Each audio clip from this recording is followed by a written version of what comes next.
I'm Greg Hunter. Welcome to USAWatchdog.com. With us, a best-selling author, a financial expert, a lawyer, a Wall Street insider, someone that the U.S. government has hired to play financial war games. I'm talking about the author of this brand new book, The New Case for Gold. If you can see at the bottom there, you can see it's James G. Rickards. He is a best-selling author of Currency Wars and this book, The Death of Money.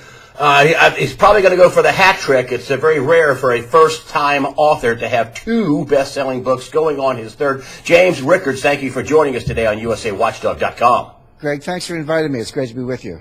Well, I'm a big fan of yours. A lot of people are big fans of yours. Obviously, you have best-selling books. But I want to talk about the 21st century reasons for buying gold, that it's not an old relic, that there is enough gold in the world if the price is high enough. And one of the things has to be a calamity.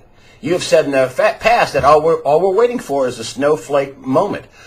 You think a collapse is coming. Let's start there. For a good reason to own gold, tell me why you think a collapse is coming, and what does it look like? Well, you're right, Greg. First of all, there are plenty of good reasons to own gold without a calamity, without a collapse. But to address your question, yeah, look, when I say collapse, it's not the end of the world. It doesn't mean we all go live in caves. What it means is that the international monetary system collapses, which could basically involve a loss of confidence in existing central bank money. When I say that, it's not like it's never happened before. It's actually happened 3 times in the past 100 years. Go back to 1914. What happened then? On the eve of World War I, countries suspended gold shipments. The New York Stock Exchange was closed for 5 months. Imagine that. The New York Stock Exchange was closed for 5 months from July to December 1914. So that's what I mean by a collapse, when the system just ceases to function. Same thing in 1939. Same thing in 1971. Okay, the stock exchanges didn't close, but the world was in turmoil. We had borderline hyperinflation, 3 recessions in 8 years between 1973 and 1981. So that's what I mean by collapse. But what happens, as I say, it's not the end of the world. What it means is that the major trading and financial powers get together, sit around a table, and they rewrite what they call the rules of the game. They come up with a new system. And so what I'm trying to do is, first of all, foresee the collapse, forecast the collapse, and warn people about it. Number 2, look forward and see what the new system will look like, and then come all the way back to the present and say, what can you do today with your portfolio and your investments to prepare for what's coming? So that's basically the analysis. Now, why do I say collapse? And I've also said, and it's very clear, and I think you can prove this scientifically, that the next collapse will be bigger than anything in history, at least maybe since the end of the Bronze Age or the fall of the Roman Empire. There have been a couple of big collapses, 1,500 years apart in the last 3,000 years. But we don't have to hypothesize that. This will be bigger than anything that any of us can recall. Why do I say that?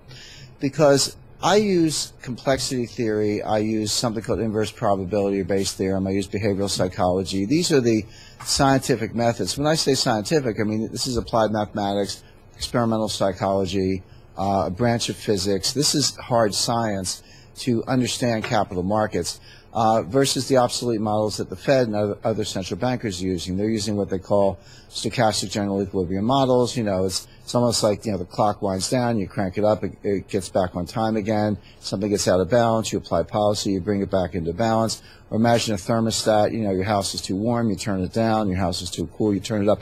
Those are all examples of equilibrium systems.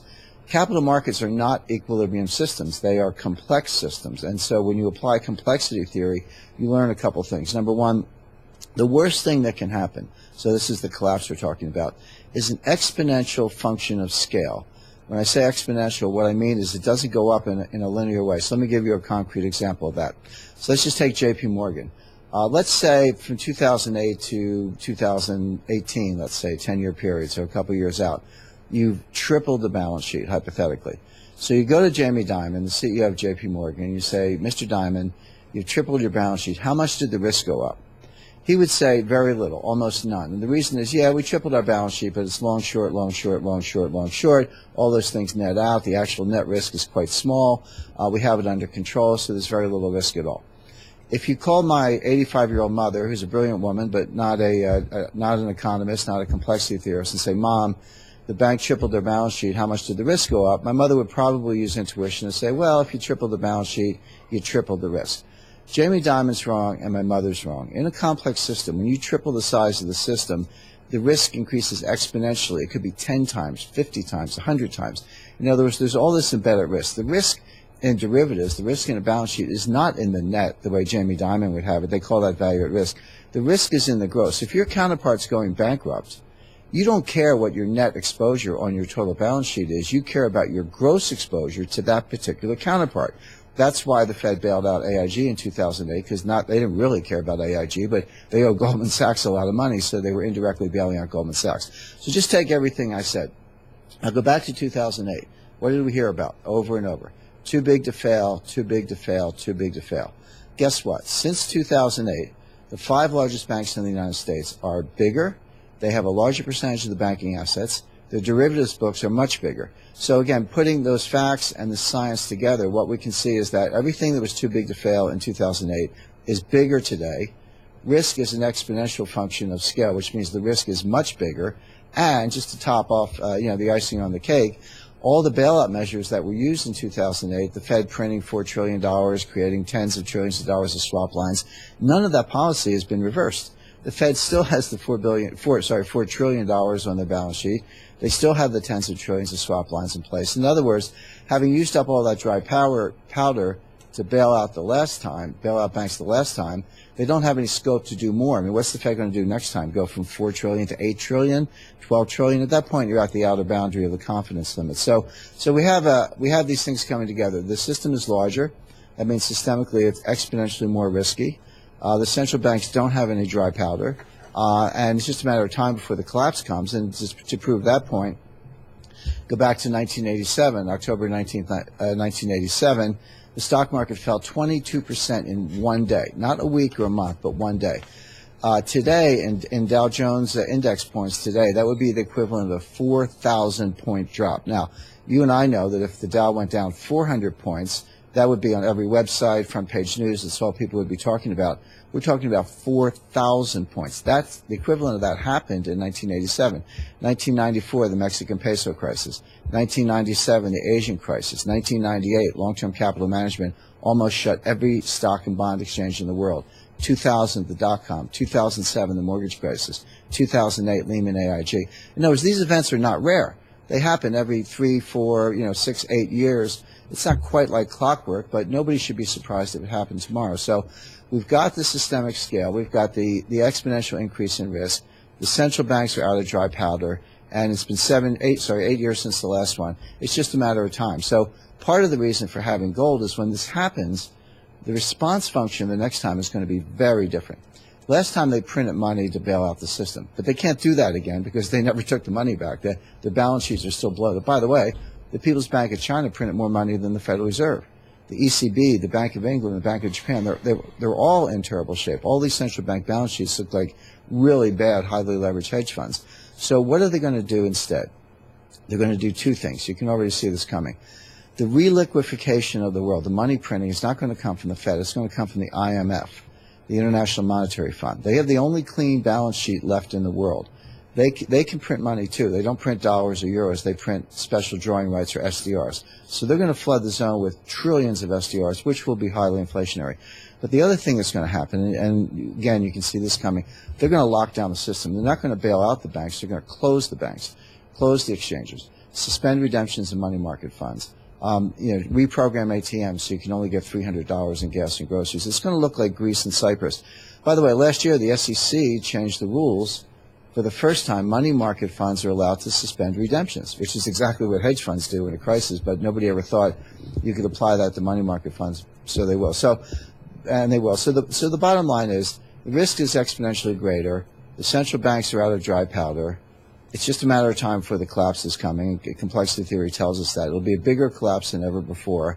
And the only rescue will come from the IMF, which will be inflationary, plus locking down the system, which means you won't be able to get your money. So my advice is get some gold now. Don't wait for the panic. Don't wait for the price spike, because you actually won't be able to get it when that buying panic kicks in. Get your gold now. Put it in a safe place. Gold is non-digital. Can't hack it. Can't erase it. Can't freeze it. So that'll get you through. That'll see you through the crisis. I am guessing that the people, all the big sellers of gold and silver, for that matter, will be playing the market with their inventory. Now, I'm guessing, but you know this. What do you think will happen? Greg, who are the big sellers? There are no big sellers. They're big buyers. The only people selling gold are miners. That's the business they're in. I just got back from Switzerland. I met with the head of the world's largest gold refinery.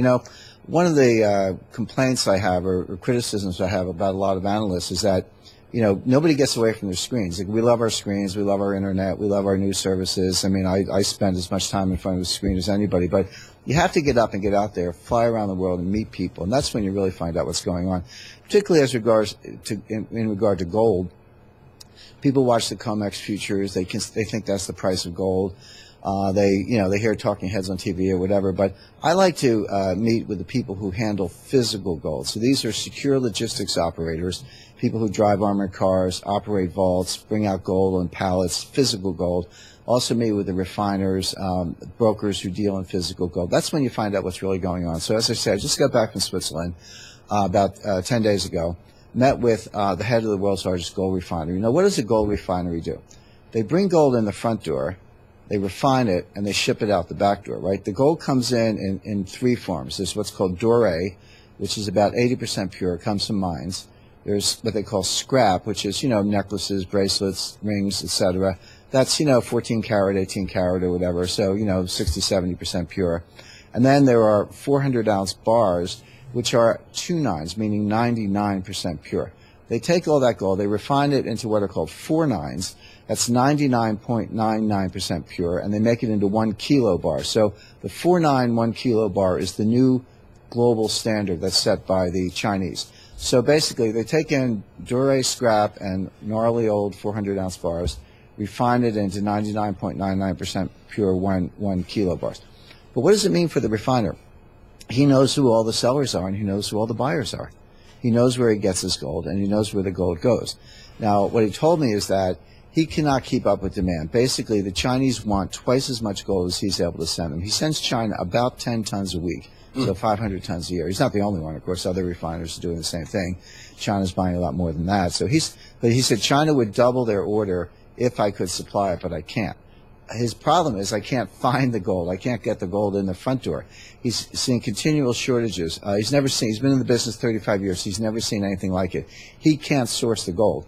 And he also told me that, a gold bar, a 400-ounce bullion bar, I've seen them. I've actually handled them. They're pretty heavy. One of those bars weighs 35 pounds.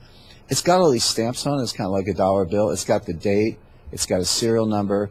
It's got an assayer stamp. The assayer certifies that it's pure. It's not counterfeit. It's got the stamp of the refinery, whether it's Johnson Matthey, Argo Horaeus, PAMP, whatever. So it's got all this information on it. Now, what he said was interesting. He said vaults in London store their gold on what's called a LIFO, or last in, first out basis. So they keep piling up gold, and the more recent gold is kind of near the front door. And then when they ship it out, they take the first bars first, right? So if you put a bar in 2007 and you want to take it out in 2016, that's the bar you take. He said, I'm seeing bars stamped 1980, dates in the 1980s. That means they're scraping the bottom of the barrel, right? Those bars have been in those vaults for 35 years. So they're getting to the end of those vaults. We know the COMEX vaults are bare. So basically what he told me bears out what we hear from other sources. It's all confirmed that London, New York, COMEX, others, the Federal Reserve actually, they're shipping out a lot of gold because it's going to Germany and other countries that want their gold back. So gold is disappearing. It's hard to get. Meanwhile, there's unsatisfied demand. Now, the reason I go through all that is because I run into a lot of people and they say, well, okay, I hear you, Jim. You make a good case. I ought to have some gold, but I'm going to wait until the danger signs are there. I'm going to wait until the system starts to fall apart, as you describe it. I'm going to wait until the price goes up, and then I'm going to go get some gold. Now, what I tell these people is no, don't wait, because you're not going to be able to get it. There are going to be physical shortages. When the buying panic breaks out, you're going to call a dealer, and they're going to say, sorry, just like my friend in Switzerland, I can't take any more orders. I'm back ordered. You're going to call the mint. They're going to stop shipping. You're physically not going to be able to get it. You'll be sitting there watching the price go up on television, right? $100 an ounce, $200 an ounce, $500 an ounce, daily price moves. That's what a buying panic looks like. And you're going to be saying, get me some gold, and you're literally not going to be able to get it. So We have a good entry point in the price. There is supply available, although it's getting scarce. The time to buy your gold is now. What are you waiting for? Well, I wanted to. I'm sorry. I'm really into this. I want to talk about the dollar collapse. Will the dollar collapse when they lock the system down and stop people from liquidating their money market accounts and stuff like that? Will the dollar collapse in value? Well, it's more the other way around. The beginning of the collapse will cause the lockdown. It's not that the lockdown will cause the collapse. The lockdown will be the consequence of the collapse. When I say collapse, it's basically a loss of confidence. So, by the way, this does happen, Greg. Let's just take the 1970s, okay? In 1971, gold was $35 an ounce. In 1980, it was $800 an ounce. That's over a 2,000% increase in 9 years. Now, that's one way to think about it, but that's actually not how I think about it. I think of gold as a constant. This gets into a mathematical term, a French mathematical term called the numeraire. The numeraire is just how you measure things, right? So I send two people out, and I want them to measure a football field. And I give one of them a 12-inch ruler, and I give the other one a yardstick. And I say, tell me how long the football field is. And they come back, and the guy with the ruler says it's 300 feet, and the guy with the yardstick says it's 100 yards. So is it 300 or 100? Well, it depends on your unit of measurement. So by the same token, people say gold went up, gold went down. Well, what they're really saying is the dollar price of gold went up or the dollar price of gold went down. But in that conversation, you're privileging the dollar. You're saying the dollar is the yardstick, in my example, or the dollar is the ruler. Why do that? Why are you privileging the dollar? Why is the dollar the measure of all things? You can turn it around, make gold the measure of all things, and say, okay, I'm going to think of things in terms of weight of gold. So 1 ounce of gold. Okay, so one way to describe it is, in 1971, a dollar was worth 1/35 of an ounce. In 1980, a dollar was worth 1/800th of an ounce. What really happened? Gold was constant, and the dollar went down 90%. See, that's the point. When you say the dollar price of gold went up, the way I think about it is that the dollar went down. Gold was constant and the dollar went down. So a skyrocketing price of gold is a collapse in the value of the dollar. That's what it is. That's how you can define it once you make gold the numeraire. And it's that collapse of confidence. And gold is like a thermometer. You see the patient. Is the patient healthy or is the patient sick? Or you put a thermometer in their mouth or take their blood pressure, right? So gold is your thermometer. Gold is the way to tell if the dollar is healthy or not. When you see a skyrocketing price of gold, don't pat yourself on the back and say, what a good boy am I, the price of gold's going up. You ought to be telling yourself the dollar is collapsing, and that's what I'm talking about. You say that you make a case in your book for $10,000 an ounce for gold, and some people might go, but you, smart guy, and you say, listen, this is 8th grade math. Here's a reason why you can come up with $10,000 an ounce. Could you give us the 8th grade math and tell us how you come up with that price of that gold should be $10,000 or will be at some point $10,000 an ounce? Yeah, I think it will be, and I think it'll be sooner than later, and it's easy to explain why.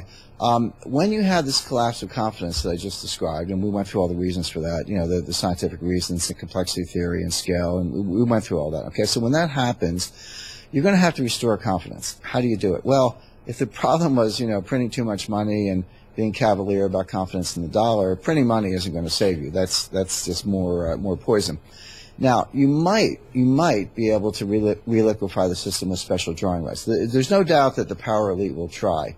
And by the way, Greg, when I say the power elite, I'm not trying to conjure up some boogeyman, some deep, dark conspiracy. I mean, these are real people. We know who they are. It's Christine Lagarde at the IMF. It's Mario Draghi at the ECB. It's Janet Yellen at the Fed, Marty Feldstein at Harvard, Larry Summers at Harvard, Bob Rubin at the Council on Foreign Relations. I mean, they're real people with real day jobs, and they're actually not that opaque. I mean, they have websites, they put out papers, they give speeches. The difficulty is very few people actually read what they're putting out, and those who do, many don't understand it. It's very technical stuff. I happen to have the graduate degree in international economics from the same school that Tim Geithner went to. I have 2 law degrees, so I happen to be trained in all this, and I'm pretty good at interpreting it, but I don't expect everyday Americans to understand an IMF technical paper. Why should they? They've got more important things to worry about. But my point is, everything I talk about is out there. They've kind of announced what they're doing, so you can see this plan. So part of the plan is to use the special drawing right, that's this world money printed by the IMF, to reliquify the world in a financial crisis. Now, one of 2 things may happen. That may actually work to some extent. It'll be very inflationary if it does, but But that could work, but it would only work because people don't understand it. But my guess is in an age of social media, partly because of things like my book, the new case for gold, and other authors, people out there explaining it, people will see through it. They say, wait a second, I just lost confidence in dollars, euros, and yen. Why should I have confidence in special drawing rights? It's just another form of fiat money. When that happens, you're going to have a conversation about gold. Now, I guarantee, Greg, there's not a central bank in the world that wants a gold standard. Not one of them. Why would they? Money is power, and they control the money, so why would they want to go to a different form of money that they don't control, specifically gold? They don't want a gold standard, but they may have to go to a gold standard. They may have no choice. It may be the only way to restore confidence. If you do, if you have a gold standard, or even if you're using gold as a reference point, you have to get the price right. See, this brings, the minute you say a gold standard, what is a gold standard? Any gold standard, what is it? Well, it's some relationship between paper money and gold. That's all. We're not going to walk around with gold coins in our pockets. I mean, having physical gold coins is a good way to preserve wealth, but in terms of transactions, we're unless there's a complete societal breakdown, which could happen, but you don't have to hypothesize that. We're not going to walk around with gold coins. We'll probably have digital money or paper money. We're mostly digital these days. But some relationship between money and gold. But you have to ask yourself a few questions. What's my definition of money? Is it M0, M1, M2? Those are very different numbers. How much gold backing do I want for my standard? Do I want 20%, 40%, 100%? Who's in this club? Is it the United States only, or do we include China, Japan, Europe, and so forth? So those are all policy questions. And I don't pretend to know the right answers. I'm just telling you the right questions. So you have to answer those to do the math. But basically, here's a big pile of gold. Here's a big pile of paper money. What's that relationship? It has to be non-deflationary. If you set the price of gold in a gold standard too low, you're going to have to reduce the money supply to maintain the parity. That's going to be deflationary and depressionary. That's what happened in the Great Depression. That's exactly what happened in the Great Depression. And the guy who messed it up was Winston Churchill. And the guy who told him to raise the price was John Maynard Keynes. That's kind of ironic. People think of Keynes as this gold basher. But in fact, in 1925, Winston Churchill was not prime minister. He was chancellor of the exchequer, so equivalent of our secretary of the treasury. Maynard Keynes was an advisor. Churchill wanted to go back at about $20 an ounce in dollar equivalents. And Keynes said, no, that's a mistake. You doubled the money supply to fight World War I. You can't go back to the old parity. You'll have to cut the money supply in half. Keynes said you should double the price of gold, maybe to $40 an ounce. Churchill ignored it, went with the lower price that was deflationary, and it contributed to the Great Depression. So now monetary scholars know this. Ben Bernanke, Janet Yellen won't talk about it, but they know what I'm talking about because they've studied their monetary history. So you have to have a non-deflationary price. This actually segues into the other canard, which is there's not enough gold to have a gold standard. That's pure nonsense. There's always enough gold. You just have to get the price right. Now, at $1,250 an ounce, that's way too low. I mean, that would be deflationary, depressionary. That would not work. But at $10,000 an ounce, it works fine. So all I did to get to that number, Greg, is I used M1. Okay, that's a judgment. You could have used M0 or M2. I used M1. I used 40% backing. Again, that's debatable. You could have used 20 or 100. I used 40. I think that's conservative. If you use Europe, China, and the U.S. using M1 with 40% backing, it's 8th grade math. The answer is $10,000 an ounce approximately. Now, what's interesting is that if you change the assumptions and you use M2 with 100% backing, and I don't recommend that, but if you used M2 with 100% backing, that number is over $50,000 an ounce. So the implied non-deflationary price of gold, depending on your assumptions, is between $10,000 and $50,000 an ounce. Now, it's not going to happen tomorrow, but if you have a gold standard and you want to avoid the blunder of the 1920s, you're going to have gold at least $10,000 an ounce, possibly much higher. And again, I explain all this in my book, The New Case for Gold. The math is there, the history is there, the analysis is there. Everything we just talked about is all in this book, The New Case for Gold. So that's how I get to them. I didn't make it up. I'm not trying to get headlines. I'm not trying to scare people. I've done the analysis. And by the way, I spoke to Paul Volcker about this, and he agreed. He said the price of gold has to be much, much higher to have a gold standard. He wasn't advocating a gold standard, but he was acknowledging the math. One of the things that I've heard you talk about in the past is that the Fed wants inflation. And last week, Janet Yellen spoke, and I don't know, maybe you can understand her. I mean, it's just goofy. It just sounds like she's not going to raise rates. They want inflation. Some of the Fed governors are out saying we need to hit our 2% inflation target. Am I getting this wrong? Does the Fed want inflation? You have brought that up before, that the Fed wants inflation. They're going to get inflation. Will you explain that? Well, first of all, the Fed absolutely wants inflation. Now, they have an inflation target of 2%. This is no secret. It's in every speech, every press conference, every Fed statement. It's enshrined as official policy. They want 2% inflation. Now, it's kind of interesting why that's the goal. Why not zero? I mean, it seems to me you should want zero inflation. No inflation, no deflation. That's price stability. So then people can make investment decisions or hiring decisions or other decisions without having to take into account whether money is worth more or less. You have a constant money, and then you make your decisions based on your business prospects or other financial or economic conditions.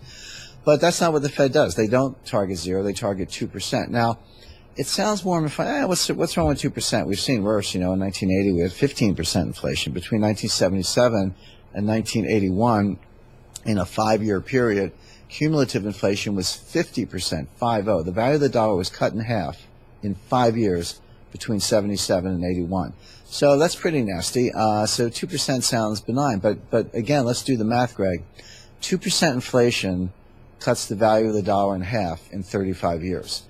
Go another 35 years, it's half again. So you cut something in half, take the half that's left, cut it in half again, you've got 1/4 left, which means that 35 plus 35 is 70 years, right? So in an average lifetime of 70 years from birth to death, the value of the dollar drops 75%. A dollar is only worth 25%, 25 cents on the dollar compared to when you were born. That's with 2% inflation. 2% inflation cuts the value of the dollar 75% in an average lifetime. You get into 3% inflation or 4% inflation, now you're talking about wiping out the value of the dollar in the course of an average lifetime. So what's so benign about destroying the currency by 75% in an average lifetime? That's what 2% inflation does. But the Fed's logic is, well, you know what? I analogize it to a little kid. He looks in his mom's wallet, and 9-year-old kid looks in his mom's wallet and he sees $100, and he says, "Well, if I take the $100, mom will know and I'll be in trouble. But if I take $2, she won't miss it." In other words, 2% is high enough to destroy the dollar, but low enough that people won't notice. So it's a kind of lie, it's a kind of deception. It comes out of the pockets of savers, but people don't really feel it at that level. So that's the theft that the Fed is perpetrating, and that is their target. Now, what's interesting, we're in an era of what I call Mick Jagger economics. Mick Jagger and the Rolling Stones had a song called "You Can't Always Get What You Want." The Fed wants 2% inflation, but they haven't been able to get it for the last 8 years. Briefly they did, but on average over 8 years, we're nowhere near 2% inflation. In fact, some evidence that we're bordering on deflation, and in fact in Europe and Japan and elsewhere, they actually have deflation. So, but governments cannot tolerate deflation. Governments cannot have deflation because it increases the real value of debt, increases the debt to GDP ratio, destroys tax collections. Because, if you and I make a certain amount of money one year and we make the same amount of money the next year, but prices go down, we actually have an increase in our standard of living. We're making the same amount of money, but if all the prices went down, we can afford more dinners and more gas in the car or whatever. So we have an increase in the standard of living. If you and I get a raise, what does the government do? They tax us. But if you and I get an increase in our standard of living from lower prices, the government hasn't figured out how to tax that. They don't know how to tax the benefits of deflation to consumers. So the government hates deflation because they can't tax it. They hate it because it messes up their debt to GDP ratios. They must have inflation. So we have a situation where the Fed wants inflation. I explain why. They're not getting it because velocity is declining, but they have to have it. So what does that mean for policy? It means they're not going to give up. They're going to keep trying. So whether it's QE4, negative interest rates, forward guidance, Operation Twist, currency wars, take your pick. These are all the tools in the toolkit. It's like a hammer, a saw, a level, and a plane. These are the carpenter's tools. They're going to keep trying until they get this inflation. And when that happens, you're going to wish you had your gold. One last question, just for people saying, what should I do? I know you're recommending 10 to 20% of physical gold in your possession. Should people take money out of the bank? Should they be holding some cash because it'll work good if the system locks down like it did in Cyprus? like it did, and if you had some cash and you had some gold, you had your near-term covered and you had the long-term covered, what should people do now? Should they take money out of the bank to thwart a bail-in and have some cash? Should they be buying? I know they should be buying gold. What should people do? Well, a good question, Greg. All right, so I recommend 10% of your investable assets in gold. Let me define investable assets. So take your home equity, put it to one side. Take your business equity and put that to one side. So, if you have a pizza parlor, a dry cleaner, an auto dealer, you're a doctor, lawyer, dentist, whatever it is, that's your livelihood. So put your business equity and your home equity to one side. Whatever's left, those are your investable assets. Take 10% of that and put it into physical gold that you control, not in the banks, either private non-bank storage in a reputable vault operator or some other safe place. So put 10% in physical gold. Now, what do you do with the other 90%? I do recommend some cash. Cash gives you good optionality. My own portfolio, I have fine art, I have land, I have some private equity, I have some tech startups. I don't have any publicly traded stocks because I can see the stock market being shut down as it was before. But as far as kind of physical cash, like you stack $100 bills. I live in New England. We got whacked by Hurricane Sandy. There was no power in my town for 8 days. No electricity for 8 days. What does that mean? It means the banks are closed, the ATMs are closed, the gas stations are closed because you need electricity to pump gas. And supermarket scanners were closed. Some places had generators, but by and large, all the e-commerce was shut down. So, but if you have paper money, you can still spend that, and so it is good to have. It's just like having a flashlight and extra set of batteries, and like having an emergency kit. So a stack of $50 or $100 bills for those kind of emergencies is a good idea, but don't think that you can insulate yourself from the shutdown of the banking system by getting cash, because all right, $1,000 or whatever, that's helpful. But if you have $100,000 and you want $20,000 in cash, you can't get it. I mean, legally you can. It's perfectly legal. But go down to the bank and ask for $20,000. You will be treated like a criminal, a drug dealer, a terrorist, or a tax evader. Again, you're a perfectly innocent civilian. It's your money. It's 100% legal. But the bank is going to look at you like a criminal. They're going to file a currency transaction report with the Treasury. Some banks will ask you to come back 3 days later. They say, hey, we got to order the money. Really? What's up with that? They're going to want all kinds of documentation. They're going to ask you to sign stuff. And basically, they're going to treat you like a criminal, even though you're a perfectly innocent American citizen. So people ask me all the time, what's the status of the war on cash? And I tell them, the war on cash is over. The government won. So you're locked into a digital slaughterhouse. This is what negative interest rates are all about. I mean, the easiest way to beat negative interest rates is to get cash, but the government has to make it difficult or impossible to get cash so they can herd you into these what I call digital slaughterhouses so they can slaughter your savings with negative interest rates. So it is good to have some cash the same way you have flashlight and batteries, but I wouldn't really be able to count on getting very much. The good thing about gold is that it's not digital, it can't be hacked, can't be erased, can't be wiped out. Again, just put it in a safe place and you'll be fine. Silver, a lot of people say, well, I wish you'd say something about silver. Your thoughts on silver as we close? Silver will tag along. Look, silver is more difficult to analyze because it's not only money, it is a form of money, but it's also an industrial input, so it has some other factors. Gold actually isn't good for very much except money. It's the best form of money, but it's not good for much else. So it makes it easy to analyze in the money space. Silver does have these industrial inputs, but look, silver's going to be along for the ride. If gold goes up to $10,000 an ounce, silver's going to go up to $100 an ounce. There's no way that gold's going up and silver's not going up. I'm not saying there's a fixed ratio. There isn't. But silver will be along for the ride. By the way, a monster box, 501 ounce American Silver Eagles, that's like the battery and flashlight. That'll be spending money when the crisis comes. James G. Rickards, best-selling author, a first-time author, first 2 books, bestsellers. I think you're going to pull the hat trick, my friend. I just want to put this up here. Again, this is the new case for gold, James Rickards. You can see the beautiful golden book cover art here. The new case for gold, James Rickards. James Rickards, thanks for joining us today on USAWatchdog.com. And incidentally, I will put a link for the buying page or your website for the book for you YouTube people. It'll be at the bottom. It'll be also in the after the interview section. James Rickards, thank you for joining us today on USAWatchdog.com. The new author of the new book, The New Case for Gold, just out yesterday. James Rickards, thanks for joining us today on USAWatchdog.com. Thank you, Greg.